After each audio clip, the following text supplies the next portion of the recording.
पंजाबी गुलकार सिद्धू मूसेवाला के कातिलों को पनाह देने का इल्जाम। मारूफ कबड्डी प्लेयर कत्ल।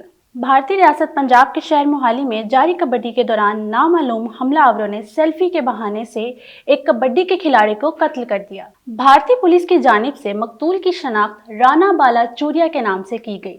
ऐनी शाहिदीन के मुताबिक 3 अफराद कबड्डी के मैच के दौरान ग्राउंड में आए और मकतूल के करीब जाकर सेल्फी के बहाने से उस पर अंधाधुंध फायरिंग कर दी। हमले में राना बाला चूरिया के चेहरे और जिस्म के ऊपरी हिस्से पर 4 से 5 गोलियां लगी। शदीद जख्मी हालत में इन्हें फौरी तौर पर अस्पताल मुंतकिल किया गया, जहां वो जख्मों की ताप ना लाते हुए दम तोड़ गए। पुलिस ने जवाब दिया कि हम मुख्तलिफ पहलुओं पर तफ्तीश कर रहे हैं। कत्ल की वजूहात क्या हैं और किस हतमी नतीजे पर पहुंचना है, अभी कबल वक्त है।